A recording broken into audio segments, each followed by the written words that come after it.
Summary of Difficult Conversations by Douglas Stone, Bruce Patton, and Sheila Heen. Introduction. Whether you're asking for a raise, ending a relationship, or even apologizing to someone you love, we are faced with difficult conversations every day. And each day, we either face them head on or avoid them the same way we avoid our exes in public. When it comes to sexuality, race, gender, politics, and religion, these topics are difficult for many of us, and we feel awkward and uncomfortable. However, difficult conversations aren't limited to these topics. Instead, anytime we feel vulnerable, we open ourselves up to experience a difficult conversation. We likely had a conversation similar to one of the following scenarios. One of the senior engineers at your company, an old friend, has become a liability and management has picked you to fire him. Or maybe you overheard your mother-in-law telling a neighbor that your sons are spoiled and undisciplined. Perhaps a project you're working on will take twice as long as you told the client it would. Or maybe you want to tell your father how much you love him, but fear the intimacy might make you both feel awkward. And there are even everyday life conversations that cause us great anxiety as well. Returning merchandise without a receipt, asking your secretary to do some photocopying, or simply telling someone to take off their shoes in your home. These are the interactions we put off all the time and wonder if we should say anything at all. Perhaps the neighbor's dog keeps you up at night. You begin to wonder, should I talk to them? And then decide that maybe the barking dog will stop, or that you'll get used to it. But the next night, the barking continues, and your thoughts begin to spiral into an argument with your neighbor. You want your neighbors to like you, but you also don't want to confront them and make the problem worse. Luckily, there is hope. After working at the Harvard Negotiations Project, authors Douglas Stone, Bruce Patton, and Sheila Heen have found a way to make these conversations less stressful and more productive. Through difficult conversations, you can learn how to deal with tough problems while also treating people with decency and integrity. You'll be shown how to turn a battle into a constructive conversation and confront difficult conversations while keeping your peace of mind. So if you're ready to become a master communicator, keep reading. Chapter 1. The 3 Types of Conversation. Often we are faced with difficult conversations that are unpleasant. Even more often, we simply avoid the conversation because we are too nervous about the outcome and would rather not risk ending a friendship or relationship. Our mind begins to spin, wondering if we should approach the issue or just let it go. Imagine the following scenario. One late afternoon, Jack received a call from his good friend and occasional client, Michael. Michael explains that he's in a tight spot and needs a financial brochure and needs it printed by tomorrow afternoon. Even though Jack was working on another project, he decided to help his friend out and worked late into the night to get the brochure done. Early the next morning, Michael reviewed the mock-up and approved it to be printed. By noon, the copies were back on Jack's desk, and while he was exhausted, he was glad he was able to help out his friend. However, as soon as he returned to his office, he had a message from Michael explaining how the brochure was a disaster and needed to be redone over one small, microscopic mistake. The two discuss the mistake and, immediately, the conversation escalates as both are feeling the pressure of producing something great. Months later, the relationship remains strained, and Jack wonders if he could have done anything differently to change the outcome. In the end, we've all been confronted with difficult conversations like this, but if we dig a bit further, we'll find that there's more than meets the ear. Each difficult conversation contains 3 hidden conversations. After studying hundreds of conversations, the authors discovered the underlying structure of each one, and understanding the structure is a powerful step in how we deal with these conversations. The first one is the "what happened" conversation, which involves a disagreement about what happened or what should have happened. Who said what and who did what? Who's right, who meant what, and who's to blame? Jack and Michael went through this battle, wondering who should have noticed the mistake. Next, we have the feelings conversation. Every difficult conversation involves people wondering if their feelings are valid. They wonder if their feelings should be acknowledged or pushed aside. They may even wonder if they have hurt the other person's feelings. So when Jack and Michael acknowledged that they were under tremendous pressure, they were feeling anxiety, but they failed to directly address that in the conversation. Finally, we have the identity conversation, which is the conversation we have with ourselves about what the situation means to us. We begin an internal debate wondering if we came across as competent or incompetent, good or bad, unlovable or lovable. These conversations make us question our identity, and we worry they will impact our self-image and self-esteem. In the conversation between Jack and Michael, Jack is struggling with feeling incompetent, which makes him feel less balanced. Meanwhile, Michael is wondering if he was foolish to hire Jack in the first place. Every difficult conversation involves confronting these three conversations. So if we want to engage successfully, we must learn how to manage each area and balance them all simultaneously. Don't worry, it'll all be explained in the following chapters. Chapter 2: The Learning Conversation. Whether you admit it or not, our initial purpose for entering a difficult conversation is often to prove a point, to give them a piece of our mind, or to get them to do or be what we want. In other words, we want to deliver a message. However, once you understand the challenges and mistakes we make in the three conversations, you'll begin to approach difficult conversations with a new perspective. You'll begin to appreciate the complexity of the perceptions and intentions of everyone involved. You'll identify the joint contribution to the problem, the central role that feelings play, and what the issues mean to each person's self-esteem and identity. Eventually, you'll find that you no longer have a message to deliver, but information to share and questions to ask. Approaching difficult conversations in this way means you are moving towards having a learning conversation. In other words, a conversation in which you avoid fighting, blaming, the silence of emotions, and the doubting of ourselves. In the "what happened" conversation, we oftentimes assume that we know all we need to know to understand a situation, and our goal is to persuade them that we are right. However, a learning conversation looks vastly different. Instead, we assume that each of us brings different information and perceptions to the table, that there are important things that each of us doesn't know. Meanwhile, our goal is to explore each other's stories, including how we understand the situation and why. So how can we apply this approach? Think about the times you've walked away from a difficult conversation wondering how the person could be so irrational. You wonder how the other person fails to see the situation from your perspective. This is where the first step towards approaching a learning conversation comes in. Instead of dwelling on the irrational behaviors of the other person, try to see the situation from their perspective. Recognize that each of you is a different person who can look at the same situation and come to two completely different conclusions. Has the other person considered something you haven't? Does the other person know something you don't? These questions will help you avoid feeling offended and guide you towards taking an interest in someone else's opinion. Next, don't just assume that the other person has ill intentions. For instance, when a friend comments on how tired you are, don't automatically assume he is insulting you. Perhaps your friend is truly concerned about your well-being and simply wants to help. The final step is to stop blaming others. Instead, identify each person's contributions. You can't just blame the other person for the misunderstanding or heated conversation. You have to take responsibility too.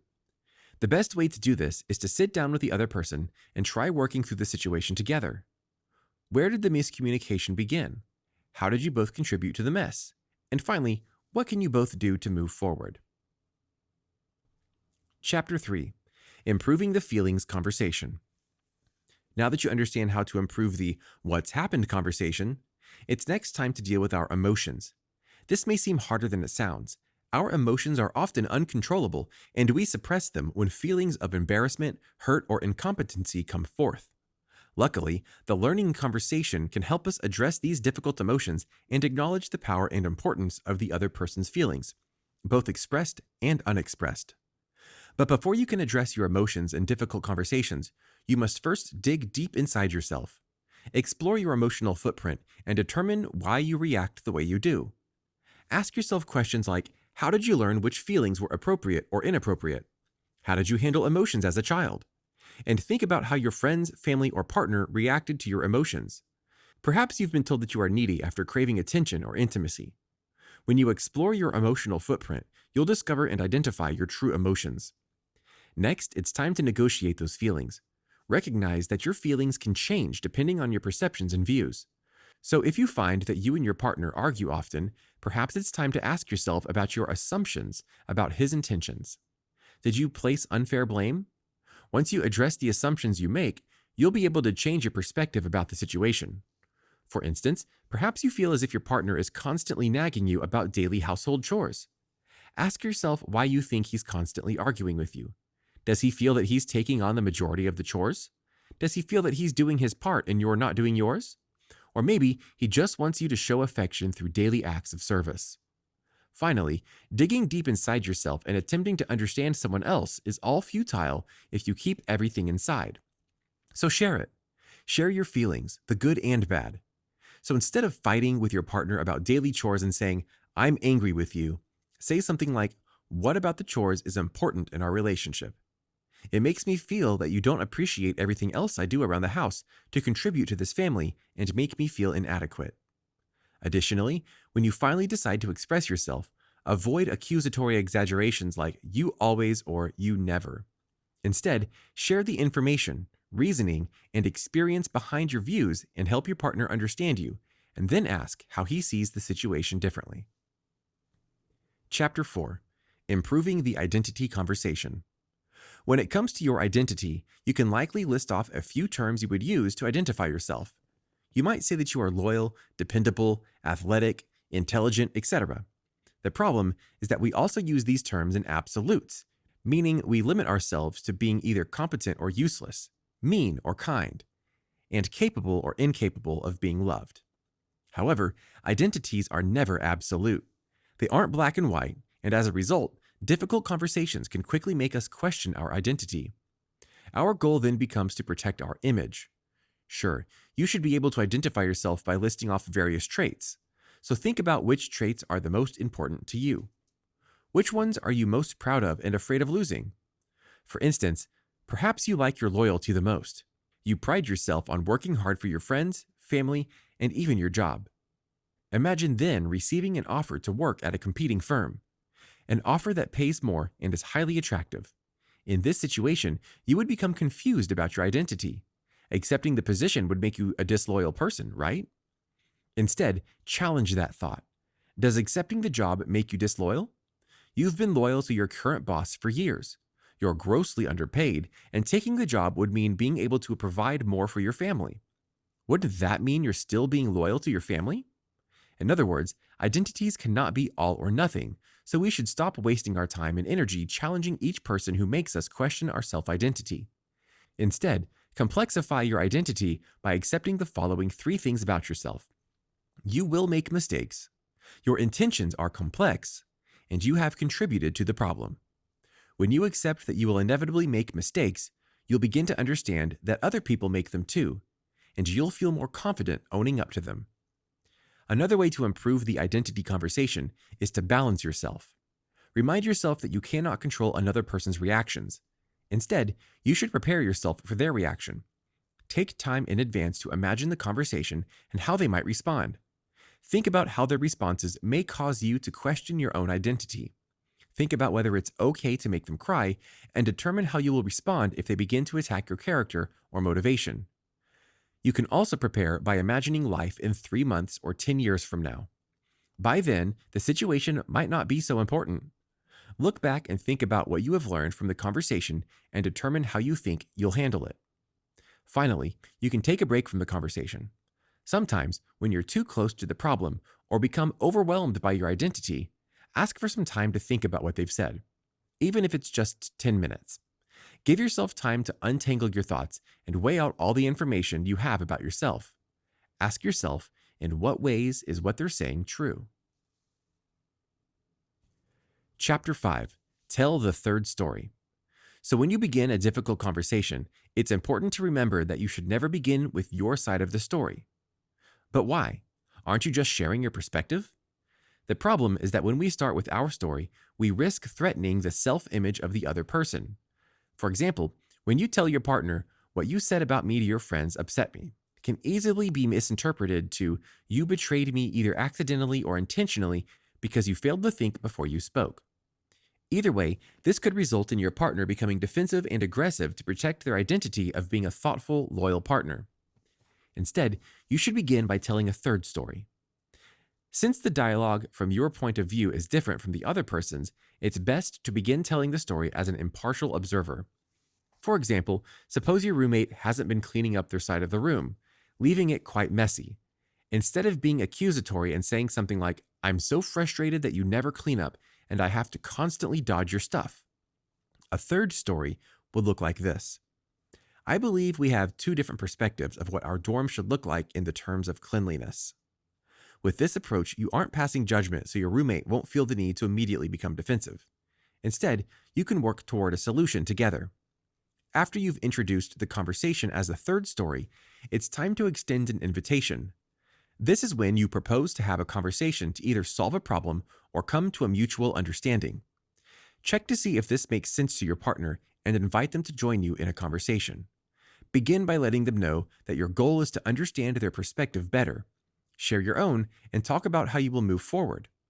Remember that your offer for a conversation should be open to modification as your partner sees fit. Next, make sure that you make the other party your partner in figuring it all out.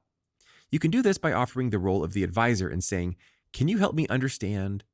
Then invite the partner and say, "Let's work on how we might." Finally, throw out a challenge by saying, "I wonder whether it's possible to..." Of course, these roles you offer must be genuine for them to work. But if you truly want to make progress, you'll need your partner's help as well. Lastly, be persistent. If their initial reaction is defensive, be persistent and open to their response. Now that you've begun with the third story, it's time to have the real discussion, where you'll need to spend time exploring each of the three conversations from each other's perspective. Approach this as third story, their story, your story. This means that after you've opened up with a third story, you'll need to let the other party share his or her views and feelings, and then you'll be able to step back and share yours. As they share, make sure you listen and demonstrate that you understand what they are saying by tuning out our internal voice and focusing on the other person. In the end, you and your partner will be able to work through difficult conversations and find balance and growth for the future. Final summary. Oftentimes, we avoid difficult conversations because we fear the other person's reaction. However, once you understand the three conversations, you can transform each one into a learning conversation that focuses on sharing your feelings and avoiding placing blame on one another. When it comes to the "what happened" conversation, shift your perspective and recognize that each person has their own view of the situation. Remind yourself that each person can bring his or her strengths to help you understand one another and move forward. Next, the feelings conversation requires you to identify your feelings and share them and recognize that the other person's feelings are just as valid as yours. Finally, the identity conversation requires you to abandon your previous thoughts about identity and understand that it isn't absolute. It can change. So when someone says something that makes you question your identity, think about it and determine if what they are saying could be true. You might find that you made a mistake and will become confident in owning up to it. In the end, when you understand the three conversations, you will be better prepared to have difficult talks and will learn how to have more meaningful conversations. Did you like this audiobook summary? Click the like button now to support our channel and click subscribe if you want to get notified each time we post a new free audiobook summary on YouTube.